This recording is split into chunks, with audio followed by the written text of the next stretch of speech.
નમસ્કાર વિદ્યાર્થી મિત્રો, હું છું રાજેશ વડગામા. આજે આપણે ધોરણ 10ની અંદર ઇંગ્લિશ વિષયમાં જે ટેક્સ્ચ્યુઅલ પોર્શન છે એમાં આજે આપણે યુનિટ 3 ત્રીજું યુનિટ જે છે એના વિશે અભ્યાસ કરવા જઈ રહ્યા છીએ. યુનિટનું નામ છે an interview with Arun Krishnamurthy. તો અહીંયા ડિસ્પ્લે ઉપર જે પિક્ચર તમે જોઈ રહ્યા છો એ પોતે અરુણ કૃષ્ણમૂર્તિ છે કે જે એક ઇન્સ્પિરેશનલ શોઝ છે દરેક યંગસ્ટર્સ માટે કે જે ખરેખર આજે વૈશ્વિક સ્તરે જે આપણું પર્યાવરણ જે છે એ પ્રદૂષિત થઈ રહ્યું છે. નવી નવી આફતોનો આપણે જે સામનો કરી રહ્યા છીએ, તો એની સામે કંઈક કરવા માટે, કંઈક સુધારવા માટે, કંઈક સારું કરવા માટે જેને ઇનિશિયેટિવ સ્ટેપ્સ લીધેલા છે એવા અરુણ કૃષ્ણમૂર્તિ જે છે એના વિશે આજે આપણે આ યુનિટની અંદર જોઈશું. નેક્સ્ટ, સૌપ્રથમ અહીંયા આપણને જે અરુણ કૃષ્ણમૂર્તિ જે છે એના ઇન્ટ્રોડક્ટરી પાર્ટ એટલે એના વિશેની જે બેઝિક માહિતી જે છે એ આપવામાં આવેલી છે. તો કે Arun Krishnamurthy was just 17 years old when he founded the NGO, Environmentalist Foundation of India, EFI. એક શોર્ટ ફોર્મ છે EFI, Environmentalist Foundation of India. બરાબર. તો કે અરુણ કૃષ્ણમૂર્તિ માત્ર 17 વર્ષની ઉંમરના હતા જ્યારે તેઓએ આ નોન ગવર્મેન્ટલ ઓર્ગેનાઇઝેશન, બરાબર, NGO, નોન ગવર્મેન્ટ ઓર્ગેનાઇઝેશન, કે જે સરકારી સંસ્થા ન હોય, બરાબર, કે નોન ગવર્મેન્ટ ઓર્ગેનાઇઝેશન વિશે હું તમને વધારે માહિતી આપું તો એવી સંસ્થા કે જે સેવાકીય પ્રવૃત્તિઓ કરતી હોય છે, બરાબર. તો એવી એક આ સંસ્થા EFI જે છે એની શરૂઆત જે છે અરુણે માત્ર 17 વર્ષની ઉંમરે જે છે એ કરી. Beginning with the turtle walk, a move to save turtles and young herrings in Chennai. હવે કે છે કે એની શરૂઆત જે છે એ કેવી હતી? તો કે એને શરૂઆત જે છે ટર્ટલ વોક, ટર્ટલ એટલે કાચબો, બરાબર. તો કે કાચબાની ગતિથી ધીમે ધીમે જે છે એણે શરૂઆત કરી હતી. તો એ શરૂઆતમાં, બરાબર, ટુ સેવ ટર્ટલ એગ્સ, બરાબર, જે કાચબાના જે ઈંડા જે છે એને બચાવવાની પ્રવૃત્તિ, એન્ડ યંગ હેટલિંગ્સ, હેટલિંગ્સ એટલે કે એનું બચ્ચું, બરાબર. તો એને બચાવવાના પ્રયત્નો જે છે એને ચેન્નાઈની અંદર જે છે એને આવી રીતે શરૂઆત કરી હતી. Today Arun and his team of volunteers, આજે અરુણ અને એની ટીમ, બરાબર, એનું આખું જે ગ્રુપ જે છે વોલેન્ટિયર્સ એટલે સ્વયંસેવક, બરાબર, have clean beaches and various water bodies in Chennai, Hyderabad, Delhi, Coimbatore and Puducherry. તો આટલા વિસ્તારોની અંદર આજે કે છે અરુણ અને એની જે ટીમ એટલે કે એની સાથેના જેના સાથી મિત્રો જે છે એના દ્વારા, બરાબર, અલગ અલગ water bodies, various water bodies એટલે કે અલગ અલગ જળાશયો છે, બરાબર, પછી બીચ પણ આપણને કીધું છે એટલે કે દરિયા કિનારાઓ, બરાબર. તો આ બધું જે છે એની સફાઈની કામગીરી જે છે એમણે કરી છે. Next, the team cleans lakes, beach and zoos, બરાબર. તો કે છે કે આ જે અરુણની જે ટીમ છે એ શું કરે છે? તો કે ક્લીન્સ લેક્સ, તળાવો જે છે એની સફાઈ કરે છે, બીચ દરિયાકાંઠા કિનારાઓ જે છે એની સફાઈ કરે છે, એન્ડ ઝૂઝ, પ્રાણી સંગ્રહાલયો જે છે એની પણ સફાઈ કરે છે.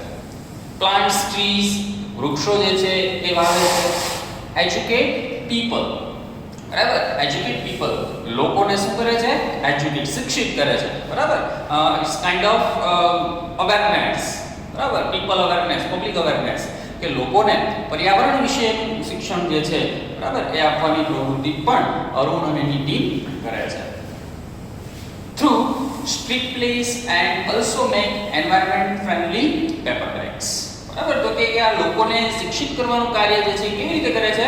કે થ્રુ સ્ટ્રીટ પ્લેસ, બરાબર, એટલે કે શેરી નાટકો દ્વારા જે છે એ આ પ્રવૃત્તિ, જાગૃતિ લાવવાની પ્રવૃત્તિ લોકોમાં જે છે થાય છે. And also makes environment friendly paper bags. બરાબર, તો કે પર્યાવરણ મિત્ર એવી જે કાગળની બેગ જે થેલી આવે છે, બરાબર, એ પણ બનાવવાનું કાર્ય એ આ અરુણ અને એના સાથી મિત્રોની ટીમ જે છે એના દ્વારા થાય છે. Arun's team has students who joined him when they were in class 7. બરાબર, તો કે અરુણની ટીમમાં એક 7મા ધોરણથી જે સ્ટુડન્ટ્સ વિદ્યાર્થીઓ જે છે એ કે છે જોડાયેલા છે and continue to work with him even after 5 years. એટલે કે જ્યારથી જોડાયા ત્યારના પછીના 5 વર્ષ સુધી પણ તેઓ હજી પણ એ સમય પણ કાર્ય જે છે એની સાથે, બરાબર, એ આ કરી રહ્યા છે. તો વિદ્યાર્થી મિત્રો, હવે જે આપણું મેઇન યુનિટ છે, બરાબર છે, એ શરૂ થાય છે. તો તમે જોઈ શકો છો કે અહીંયા આખો આપણો જે યુનિટ જે છે એ in form of question answer, બરાબર, because the title of our unit is an interview with Arun Krishnamurthy. બરાબર, તો ઓબ્વિયસલી જ્યારે ઇન્ટરવ્યુ હોય તેની અંદર એનું જે ફોર્મ જે છે ક્વેશ્ચન આન્સર હોય છે. બરાબર, એટલા માટે અહીંયા પણ સ્લાઇડની અંદર તમે જોઈ શકો છો કે ઉપર જે રેડ ફોન્ટ્સની અંદર જે આપણને દેખાય છે એના ક્વેશ્ચન છે, બરાબર, કે જે ઇન્ટરવ્યુઅર, બરાબર, કે જે ઇન્ટરવ્યુ લે છે એના દ્વારા પૂછવામાં આવેલા છે. અને નીચે બરાબર બ્લેક ફોન્ટમાં જે છે એના આન્સર્સ છે કે જે અરુણ દ્વારા એના આન્સર આપવામાં આવેલા છે. તો ચાલો જોઈએ. ફર્સ્ટ ક્વેશ્ચન જે છે એટલે કે which experience as a child inspired you to take the course of environment. બરાબર, તો કે છે કે which experience, તમારો એવો કયો અનુભવ હતો કે જે એક નાના બાળક તરીકે, બરાબર, તમને જે છે આ પર્યાવરણ વિશે, પર્યાવરણની જે પ્રવૃત્તિ જે છે એ કરવા પાછળ તમને પ્રેરિત કર્યા હોય. અને નેક્સ્ટ ક્વેશ્ચન છે કે what was your first activity. બરાબર, તો કે છે કે પર્યાવરણ માટેની જે તમે પ્રવૃત્તિઓ કરો છો એમાંની તમારી સૌથી ફર્સ્ટ પહેલી જે એક્ટિવિટી જે છે પ્રવૃત્તિ એ કે છે કઈ હતી. તો અરુણ એનો આન્સર આપતા કે છે a beautiful lake next to my house. એક સુંદર મજાનું કે છે તળાવ હતું કે જે મારા ઘરની બાજુમાં જ હતું. which once had a lot of birds. એક સમયે ઘણા બધા પક્ષીઓ જે છે એ કે છે રહેતા frogs and snakes, બરાબર, કે છે કે દેડકાઓ, સાપ, was heavily polluted. તો કે છે આ સ્થળ એટલે કે આ જે તળાવ છે એ heavily, ખૂબ જ, બરાબર, પ્રદૂષિત, પોલ્યુટેડ જે છે પ્રદૂષિત હતું. it lead to the spread of mosquitoes. બરાબર, અને આના કારણે પ્રદૂષણના કારણે જે પાણી જે અંદર તળાવમાં હતું એ ગંદુ હતું, એના કારણે કે છે કે જે મોસ્કિટોઝ, બરાબર, મચ્છરો જે છે એનો ખૂબ જ ઉપદ્રવ હતો.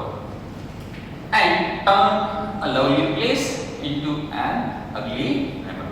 બરાબર, કે જે સુંદર મજાનું સરસ મજાનું જે તળાવ હતું એ કે છે અગલી એટલે કે ખરાબ, બરાબર, જોવું ન ગમે તેવું, બરાબર, એવું કે છે સ્થળ જે છે એમાં પરિવર્તિત થઈ ગયો તો કે છે નેબરહુડ, મારી પડોશના એટલે કે બાજુમાં હતું. These hurt me badly. બરાબર, કે છે આ આખું દ્રશ્ય મેં જ્યારે જોયું, બરાબર, તો એ જ કે છે મને આમ હર્ટ, બરાબર, મને આમ દુઃખ થયું, બરાબર, ખૂબ જ જોઈને દુઃખ થયું. and I wanted to do something about it. બરાબર, એટલે કે મને એના માટે, બરાબર, કંઈક કરવાની જે છે એ કંઈક કરવું જોઈએ, પણ એવું મને થયું. I got together with a couple of my friends. મેં કે છે મારા થોડા મિત્રો જે છે, બરાબર, એને ભેગા કર્યા and cleaned pond next to my house. અને મારા ઘરની બાજુમાં જે તળાવ હતું કે જે ખૂબ જ પ્રદૂષિત હતું, બરાબર, તો કે છે એની મેં શું કર્યું, એની સફાઈ જે છે એ કરી. એટલે કે છે કે this was the first activity. બરાબર, જે સેકન્ડ ક્વેશ્ચન હતો કે what was your first activity. બરાબર, તો એની એક્ટિવિટી જે છે એનો આન્સર છે કે this was the first activity. તો ફરી એકવાર ઝડપથી જોઈ લઈએ. એક્ટિવિટી કઈ હતી તો કે એના ઘરની બાજુમાં જે ખરાબ તળાવ હતું, બરાબર, એની સફાઈ એ એની પહેલી એક્ટિવિટી હતી. અને ઇનિશિયેટિવ, બરાબર, એટલે કે એક્સપિરિયન્સ, કયો અનુભવ હતો એવો કે જેના કારણે આવી પ્રવૃત્તિ જે છે કરવાની એને પ્રેરણા મળી. તો કે એના ઘરની બાજુમાં એક સરસ મજાનું સુંદર એવું તળાવ હતું, બરાબર, કે જ્યાં પક્ષીઓ, સાપ, કાચબા બધું રમતું, બરાબર, સરસ મજાનું સુંદરતા કુદરતની હતી. એ કે ખૂબ જ ખરાબ રીતે પ્રદૂષિત થયેલું હતું ને જ્યારે એને જોયું, બરાબર, તો એ સમયથી એક પોઈન્ટ ઓફ ટાઈમ, બરાબર, એને કંઈક થયું કે ના ભાઈ મારે એની માટે કંઈક કરવું છે, બરાબર, તો એ એનો એક એક્સપિરિયન્સ ઇન્સ્પાયર્ડ એટલે એમાંથી એને ઇન્સ્પિરેશન જે છે બરાબર એ મળ્યું. નેક્સ્ટ સેકન્ડ ક્વેશ્ચન છે what kind of support did you get from your parents and teachers? બરાબર ઇન્ટરવ્યુનો સેકન્ડ ક્વેશ્ચન શું છે કે what kind of support કેવા પ્રકારનો સપોર્ટ બરાબર સપોર્ટ એટલે કે સહયોગ મદદ જે છે what did you get from your parents and teachers? તારા પેરેન્ટ્સ એટલે કે માતા-પિતા અને ટીચર્સ એના તરફથી કે છે તને કેવો સપોર્ટ મળ્યો બરાબર કેવી રીતે તને એ લોકો મદદરૂપ થતા. અને સેકન્ડ ક્વેશ્ચન છે કે was there any conflict between study time and activism? બરાબર કે હવે બે પોઈન્ટ આપ્યા છે એક તો સ્ટડી ટાઈમ અને બીજું કીધું છે એક્ટિવિઝમ.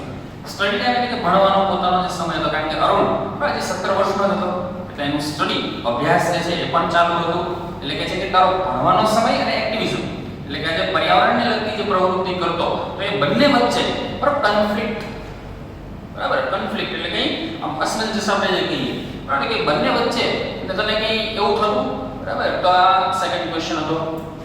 તો એના આન્સર આપતા અરુણ કહે છે આઈ હેવ સપોર્ટિવ પેરેન્ટ્સ. મારા માતા-પિતા જે છે કેવા હતા સપોર્ટિવ બરાબર મને મદદરૂપ બનેવા હું અન્ડરસ્ટુડ કે જેઓ સમજતા બરાબર તેઓ સમજતા that my interest was the environment. મારા માતા-પિતા જે છે સમજતા એને ખ્યાલ હતો કે મારો ઇન્ટરેસ્ટ મારો રસ જે છે શેમાં છે પર્યાવરણમાં છે એન્વાયરમેન્ટમાં છે. they have never stopped me તેઓએ મને ક્યારેય રોક્યો નથી from doing what I want. મારે જે કંઈ કરવું હોય બરાબર એ કરવામાં કે છે મને મારા માતા-પિતાએ ક્યારેય રોક્યો નથી.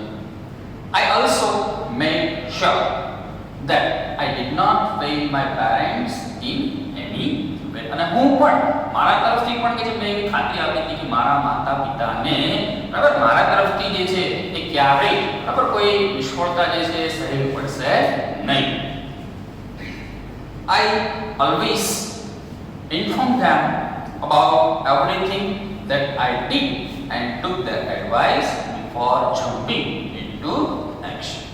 હંમેશા કે જે કોઈ પણ મારે નવું કાર્ય કરવાનું હોય નવું કામ કરવાનું હોય તો એના વિશે હું મારા માતા-પિતાને જે શું કરતો ઇન્ફોર્મ કરતો બરાબર એને જાણ કરતો અને કે છે કે કોઈ પણ કાર્ય કરવાનું એમાં કાર્ય કર્યા પહેલા બરાબર I also made sure that it is also always inform them about everything બરાબર જાણ કરતો that I did took their advice અને એની એડવાઇસ બરાબર એની જે સલાહ જે છે એ પણ હું લેતો. I have teachers who taught me how to go about things. બરાબર કે જે માતા-પિતા તો મારા એટલા સપોર્ટિવ હતા જ બરાબર મને મદદ કરતા જ કે જે સાથે મારા જે ટીચર્સ જે છે શિક્ષકો જે છે એ પણ મને કે છે આ પ્રવૃત્તિની અંદર એટલા જ મદદરૂપ બનતા એ મને શીખવતા કે કોઈ પણ એક્ટિવિટી કોઈ પણ કાર્ય જે છે એને કઈ રીતે કરવું. બરાબર છે તો નેક્સ્ટ સ્લાઇડમાં આપણે જોઈએ છે they also taught me humility. એના શિક્ષકની વાત કરે છે અને શિક્ષકોની કે જે રીતે એને મદદ કરતા બરાબર કે taught me humility. humility એટલે માનવતા બરાબર કે મને માનવતા વિશે પણ મારા શિક્ષકો શીખવતા so that એ જેથી કરીને I did not become snobbish. બરાબર તો snobbish નો અર્થ થાય છે દંભી બરાબર કે મને માનવતાના પાઠો શીખવતા શિક્ષકો કે જેના કારણે હું દંભી ન બનું और arrogant એટલે અહંકારી બરાબર મારામાં અહંકાર ન આવે હું દંભી ન બનું એવા પણ પાઠો જે છે મને મારા શિક્ષકો ભણાવતા. and start thinking I was a superstar. બરાબર એટલે હું એવું વિચારવા ન માંડું કે ભાઈ હું તો કોણ છું સુપરસ્ટાર છું બરાબર આવી પર્યાવરણની પ્રવૃત્તિઓ કરું છું સારું કાર્ય કરું છું એટલે હું સુપરસ્ટાર છું બરાબર એટલે અહંકાર ના આવી જાય એટલા માટે કે જે મારા શિક્ષકો જે છે મને માનવતાના પાઠો શીખવતા.